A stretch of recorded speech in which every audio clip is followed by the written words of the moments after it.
Hello, everybody, and welcome to the Spartan Sports Report here on TV3. And we have a special guest with us today, Jeff Martin, who is the head coach for the golf team at CHS. Jeff, welcome. Thank you. Appreciate time you've been here, I think. Yes, it is. First time I've been here, so it's nice. We're going to break you in here. We'll be easy on you, though. We don't. Okay, that's no problem at all. You can go hard. We're good. Okay. It's all right. So the golf team's doing pretty well, CHS. Yes. We're doing pretty well this year. We've had a couple hiccups on some matches and things, but overall we have a solid team this year and believe that we can compete for our conference title this year and possibly sectional title. So we should be solid. That'd be great. Yeah. Who are some of your players? Our number one golfer right now is Cooper Kinney.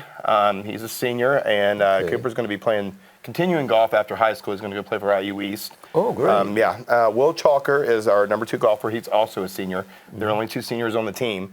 And Will, I think, could have had the opportunity to go to college to play golf. He's got enough skill.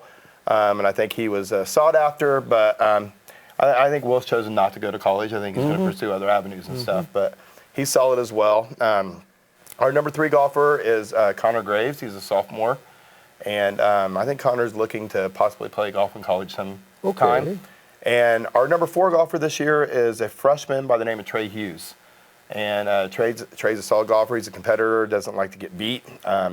So he's shown some good numbers this year. He's already been low medalist one match we've had this year.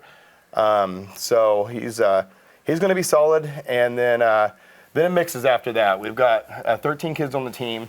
All of them are either freshmen, sophomores, or juniors. And we've kind of floated and mixed around for that fifth and sixth spot on the team between the golfers and kind of see who wants that spot. So. That's been different in years past. Usually we've had someone in that number 5 spot at least, and so we've had to mix it up a little bit this year. And we're still looking, and they're still out there working. And some matches, some of these boys will come in some lower scores, and then next match they have a little bit higher score. So we're playing around. My assistant coach JJ Huber and I are trying to figure out who wants that spot. So we're mixing it up a little. But 1 through 4 were very solid. So it's up for grabs. It's up for grabs. It's still up for grabs. They're still working hard. So. What do you mean by 1, 2, 3, and 4? What does that mean? Oh, okay. Well, in golf, typically when you have at least a dual match against other opponents, you play what would be your top 6 golfers typically. Okay.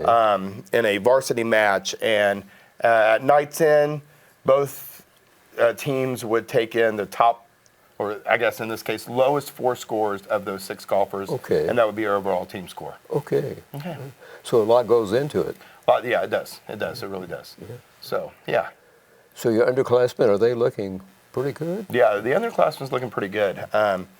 We graduated 2 seniors last year, Dylan Thomas and Gage Brown. And, both I think Dylan went to Purdue, did not pursue sports, and Gage is actually Bethel, and he's playing tennis. Okay. But I think Gage also has an interest in trying out for the golf team next year, and he's solid, and he practices a lot. So moving into this year, with 2 seniors, we end up with a lot of underclassmen behind them. Yes. And so they got some development to do, but some of them are solid, and they go out and work hard. They practice out. With golf, you got to practice on your own. So they spend a lot of time on the course working to improve their game and stuff. So we do have a lot of underclassmen that will be our future as we move forward.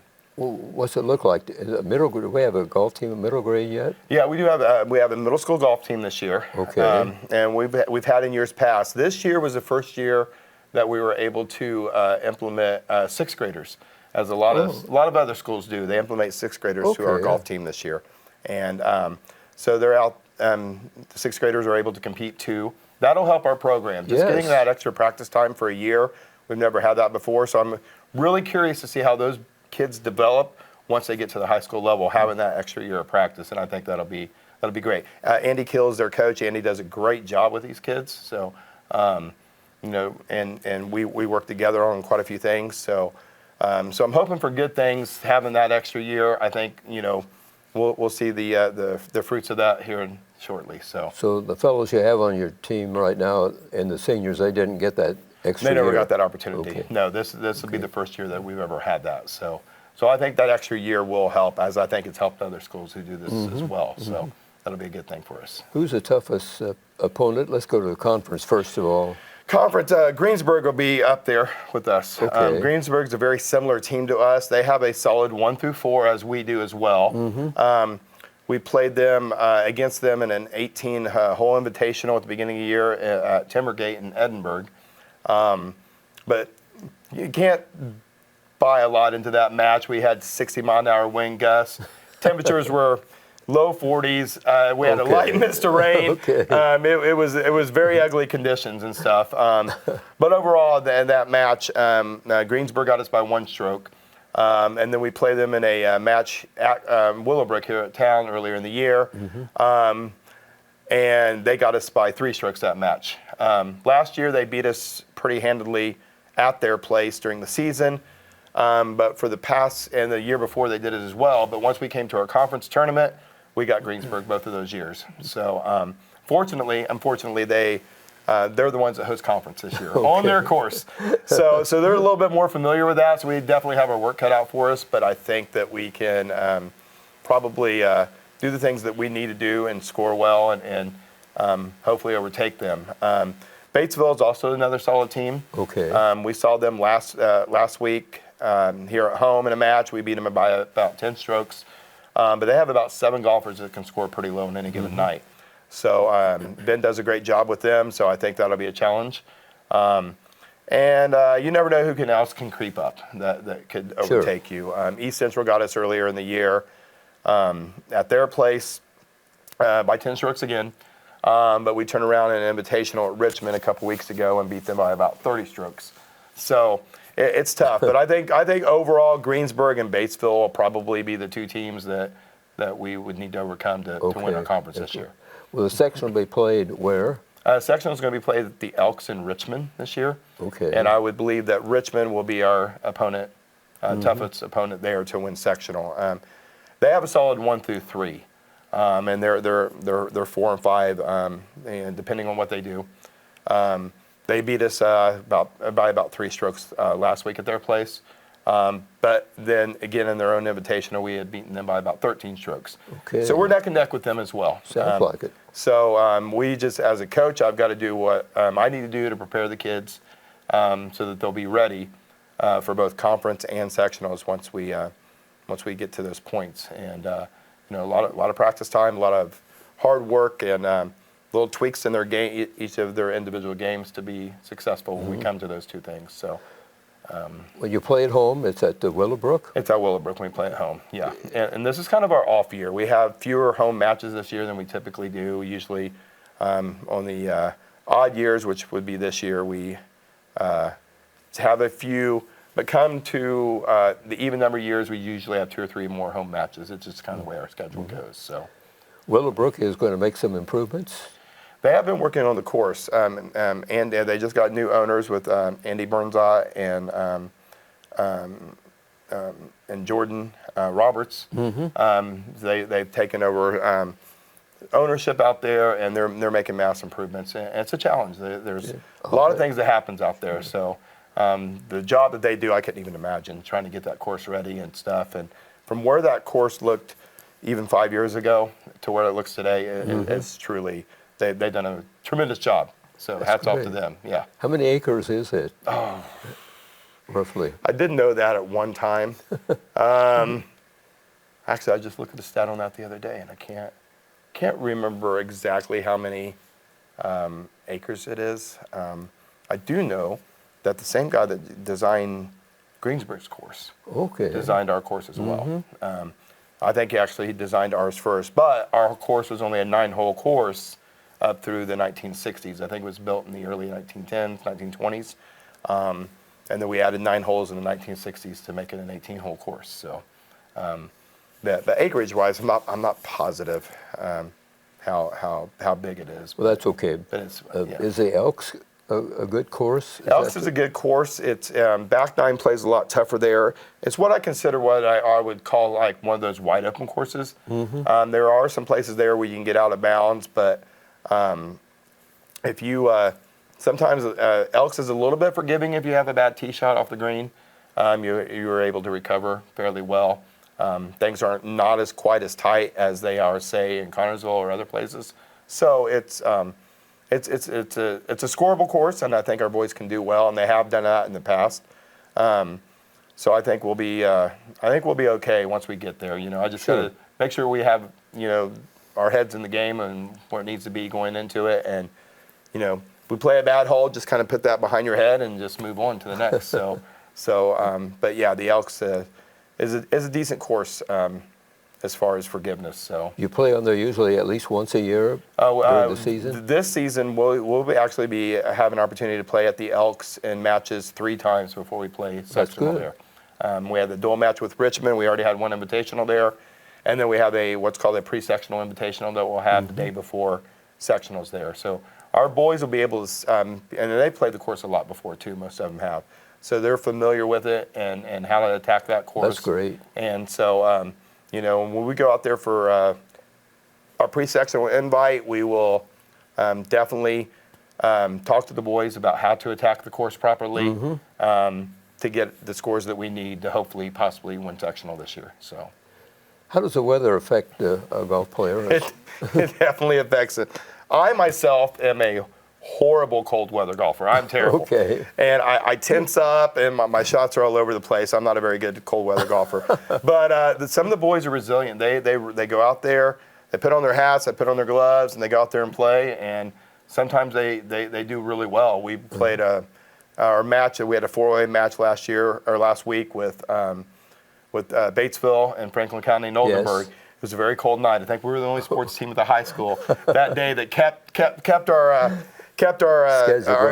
scheduled games that night and stuff. And we went ahead and played. And it was really cold. The boys came out and they played really well, and they did a good job. We shot a 166, which is a very good team score. And so they played through the cold and they did all right. So it depends. Weather and golf are hand in hand. You know, whether that wind comes through or you have rain or cold temperatures, it definitely can make a difference. I was going to ask about wind. How do you attack wind? There's a couple different ways you can attack wind. One, you can just play where the wind's at. You know, if the wind's blowing one way, you need to try to aim the ball more that way. What I like to work on with my boys when we're playing is called bump and runs. It's a different type of shot in golf where you're not going to put the ball so far up in the air where the wind's going to have fun with it. Yes. You kind of keep the ball down a little bit lower. You lose a little bit distance when you do it, but it's a good strategy to use with your wind to try to keep the ball down low. So we often work on bump and runs at practice quite often.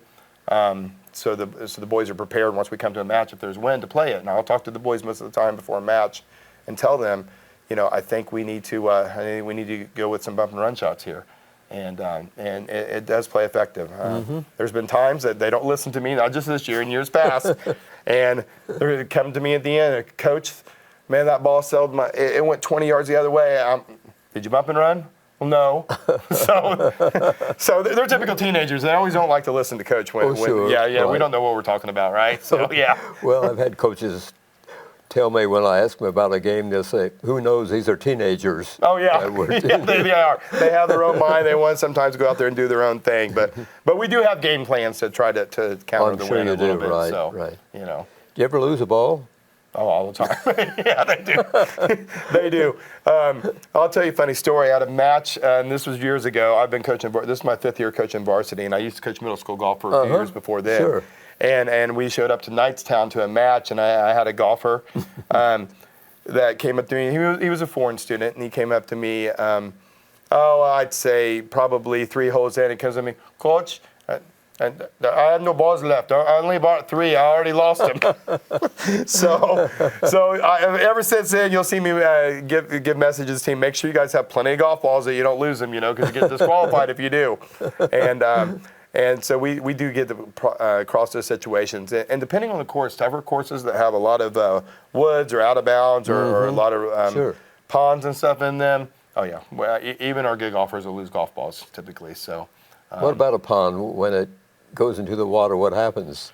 Well, there's a couple different options. It depends on the type of game that the coach says. You typically on a hazard like that, wherever it went into the pond, you'll pull out another ball, you'll add your stroke, and you'll lay it about right went in and be able to hit over the pond. But if your ball, and I had a golfer do this about 3 weeks ago. There was a ball that was right on the edge of the pond where you could just see it. A lot of mud still, but you can swing out of that if you wanted to swing out of that. Okay. So and hit the ball. So, but typically if it goes into the pond, you'll just put a ball right about where it went in and stuff. So, yeah. What's putting? Is that the worst thing you can do almost? Putting, as far as Putting, right? Yeah, getting it in. I mean, we work on putting. Yeah, Putting is what I consider the second most important swing in golf.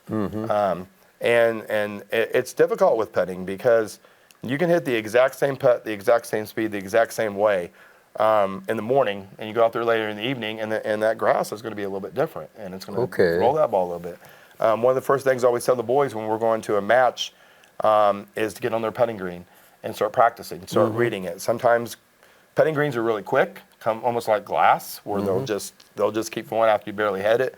Other ones you got to put something behind it to get the ball to go. So so reading greens is really important when it comes to golf match, and something that we encourage our kids to practice as soon as we get to a place, or even at Willowbrook itself. To try to read those greens. So that does change often. But we work extensively on putting. I have a little putting drill that I call a waterfall. Kids hate it, but it does. Ultimately, it makes them better putters, and we spend a lot of time on the greens. Our team motto every year is you win from 100 in, and that's where your score is going to come from. You typically don't win too many golf matches from the tee box. So we really concentrate on our short game a lot, try to get our scores down from there. And it comes to chipping. Chipping is the absolute most important shot, in my opinion, in high school golf. I see. It's called greens in regulation. When you hit a tee shot and you try to hit the ball, however far you're out, 150 yards, 75 yards, or whatever it is, and you hit that ball into the green, it's called a green. If you land that ball on the green, it's called green in regulation. That means you hit your approach shot onto the green. And the PGA average, these are our professional golfers. I mean, Jordan Spieths and Phil Mickelson's and all these great golfers. Sure. The PGA average is 12 out of 18. So even professional golfers on average are missing 6 greens. Yeah. So you can imagine what's going to happen with high school golfers. Even your better ones, if they get 5 or 6 greens in regulation in a match, they're probably above average. So that brings chipping in a very, very important part of your game, and we try to spend a lot of time working on our chip shots and stuff, and there's so many different ways you can hit them. So it makes it tough, but we work with them a lot on that, just to try to improve team scores. Because golf, even though it's an individual sport, it's also a team sport. So when that golfer wants to take a chance on something that you may not want them to do, it can really affect the team score. We lost to Greensburg by 3 strokes, and Richmond. We make a couple other individual decisions to not get ourselves in trouble on a golf course. That matters. So it makes it tough. So the approach I always use, at least at the beginning of the year, because we live in Indiana, they can't go out there and play golf all winter long. We got snow on the ground. So I like to play a little bit more conservative when it comes to golf at the beginning of the year, just to try to keep the boys and get themselves out of trouble until they get into their swing. And then once we get into May, we can open up those things a little bit and take a little bit more chances with our swings and stuff now that we've gotten comfortable. Yes. And so instead of finishing a hole where you may have parred it or even bogeyed it, maybe they'll put themselves in a better opportunity where they could possibly birdie that hole. I know in a match we had last week, Cooper Kinney was in a very tough spot. And I went over to him, and we're trying to figure out how we're going to play the ball. And he wanted to take an aggressive chance on it. And I said, well, it might be a close match tonight. So let's maybe change our shot here, and let's use a different club. And he did, and he ultimately ended up parring the hole. But he had to go out and prove to me the next day that he could hit that wild shot and possibly been in a situation where he could have birdied it. So, I'll give him that opportunity as we move on a little bit. Get a little bit more aggressive with our shots. So, yeah. When the ball's on the green, you often see the golfer bend down and sight. Yes. Oh yeah. When we use our waterfall drill, and I've been pushing this lately, every golf ball has a line on it. Every golf ball made has some kind of line on it. Oh, okay. And it's really important to get down and line up your ball with that line and trust that line to be able to know exactly, because not every golf green is flat, and balls are going to break and move a little bit.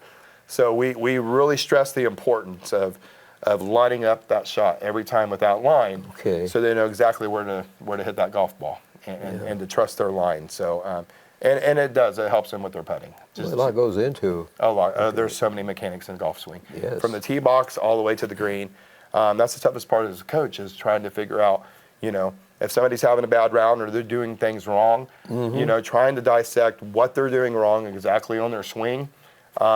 That's not giving them kind of the game they want or the shots they want. So there is so many mechanics. And when you get to high school golf, a lot of their game, especially once they know how to place, right between the ears. And there's a few of them out there that let that head, that gets right in their game. So you got to challenge the psychological challenge of golf too, and how to get them to refocus and do the things that they normally would do. So yeah, the saying is most important 6 inches in sports is between the ears. It is. It is true. Once you know how to play the game, it is. That's 100%. Especially with golf, it is the truth. If you've ever seen Happy Gilmore, have you ever seen that movie? And he gets so angry on the golf course, and they say, "Go to your happy place. Go to your happy place." They've got to find ways to do that. And my wife was a excellent high school golfer, and she had such a niche to, if she had a bad hole, to be able to put it behind her, forget about it, and move on to the next. And I think it's what made her good. Oh, and it's a challenge. It's really a challenge to do that for these, Right. And as a coach, there's certain players I have to approach different ways. Sometimes I can be stern with them. Some players I need to joke with them and tease them, get them loose and stuff. So it's a challenge to me as a coach, especially when you get new golfers on the team, how to exactly approach them to get their mind back into the game to where it needs to be. And that's one of the toughest things as a coach to do. So following the sectional, what happens to the attorneys that we go up the ladder? We go up the ladder. The top 3 lowest scoring teams from each sectional around the state will advance to the regional match. Okay. And we have been the first year I was coached. We didn't have an opportunity to do that, but I did have one golfer, Jonah Graham, that advances as an individual. At that time, the top 3 golfers would advance individually from the sectional. And going to play as an individual, as a regional, instead of as a team. And so we advanced to regional, and each year, since I've been coach, we've always gone to Players Club in Yorktown. And then I just got a curveball not too long ago to find out that's not where we're going to go this year. Okay. They're sending us down south to a golf course called Champions Point down in Henryville in Indiana. It's just north of Louisville. So you've never been there? I've never been there. Never played that course. Apparently, professionals, it's a Fuzzy Zoller course, and I've never played it. And my kids have never played it. So I've encouraged them to try to get down there on their own when they can, have an opportunity to play that course to see what it's like, because that presents a big challenge for us. Yes. And not only that, but it's well over 2 hours away down there. And I spoke to a couple other coaching friends from mine that have been to that regional quite a few times. And they told me that typically each year the earliest, the tee times start at 7 a.m. So that really puts us in a predicament. I would think so. Yeah, it does. So, it might constitute going down the night before and getting a hotel. And, sure. And I think it would be really rough to take a bunch of boys and tell them that we have to meet up at 3:30 in the morning to take off and head down there and get down there in time to get ready. So, that might be interplays, but I'm putting the cart before the horse too. We've got to compete in sectional. We can't just assume that that's going to be ours. Nobody's going to give us anything, so we got to go out and we got to earn it. And I had to talk with the team about that. Hey, nobody's just going to lay down and give us the win. We've got to go out and earn each night. And there's been times this year that we haven't earned it, and we've been beat. And so so I think it's a good lesson for the boys that they need to be on their A game every time we go out there and step on the course and focus. So if we have the opportunity and we play well enough to be able to advance to regional, I guess we'll cross that bridge when we get to it. Sure. But it definitely will be a challenge this year. Brand new course that nobody's ever seen. Wonder why the HSA does that. I don't know. It was kind of a funny thing, and I talked to Richmond's coach about this. We used to have 6 regionals for golf, and they added a 7th one this year. And those in power chose for our area to go all the way south, and I'm not really sure why. And there's a lot of nicer courses, around this area that we could play. That's a lot closer for everyone. I would think so. But that's been a regional course for a long time, and I think they took out Tri out of our sectional, and they added Oldenburg into our sectional, and that has just gave them enough reason to send us pretty far south. So I'm sure over the next couple of years, us and other coaches will probably protest that and hopefully be able to change venue. But we're definitely locked down there for the next 2 years. So it'll be a challenge, but we'll see if we can rise to it. If the kids are up on their top game, who knows? Huh? Who knows? You never know. Yeah. You know, that's why it's golf. That's right. You know, Yeah. and you don't know who's going to play bad, who's going to play good. I mean, even at Yorktown, you know, even though we were familiar with, there's a lot of good Indianapolis schools that came in there, and these are a lot of these kids in these larger schools at Garion Catholic and Fishers and Cathedral. I mean, a lot of these guys have personal Yes, golf the coaches. top schools, and yes. they're some of the top schools. So, and there's going to be some good schools down south too. So Sure. it's going to present a challenge either way. It's tough, but you know, we can't go into the mentality, go into this and say, well, they're better schools than us. We're not going to get out. Or, No. you know, you've got to go in there, guns blazing, be ready to go and play your best golf. And if everybody goes out there and plays their best golf, we can move on. I mean, we can do it. So as a team. So that's one of the challenges. But you know, we're not going to sell ourselves short. We're, you know, if state's not our goal, then we probably shouldn't be on the course in the first place. That's right. So. Well, it takes a good challenge for these kids. Oh yeah, it does. It does. It takes, and I think they know that, and I think they realize that. And sometimes they, you know, put their backs against the wall and realize what they're up against. But like I said earlier, they're resilient. So I mean, they come out there, and our team is very capable of scoring low. Problem is, they all have to do it together. And so far this year, we've had a couple play really good and a couple not play so good. If they can all put it together one match, I think we'll be a tough team to beat. So, you know. Do you watch the academics of these kids? Do you keep track of it? Yeah, I keep track. I do. Academics is very important. It's important to me as a teacher. It's important to me as a father. Sure. And as a coach as well. You know, and we try to make sure they're maintaining their behavior and they're maintaining their grades. And there's been many times in the past that I've pulled them to the side and have individual talks with them when it comes to concerning their academics and, you know, and trying to, because they're, you know, they are student athletes. They're not athletes students. That's right. They're students first. Students so, first. So grades are important and very important to me. So I think that's something that, you know, that I try to keep monitor on these kids and make sure that they're doing the things. And I've had issues in the past where I've had to sit somebody or, you know, have some kind of discipline for some, depending on their behavior or their grades. Few and far between. It's few and far between, but they are student athletes first. And Absolutely. They absolutely need to know that. So. What do you teach at CHS? I'm an 8th grade history teacher. Okay. Yeah, so I enjoy that. So yeah, middle school. That's nice, in middle school. Yeah, so it's nice, you know, and be able to get familiar with a lot of these kids and know them before they ever come to high school is a bonus too. So. History is a wonderful subject, I think. Oh, I love it. I love it. I'm such a historian. Thanks, Dad. I know you're out there. Dad, you instilled that in me. So, you know, so that's something that's definitely been instilled in me for forever. So, right. What makes a great golf player? Practice. Practice.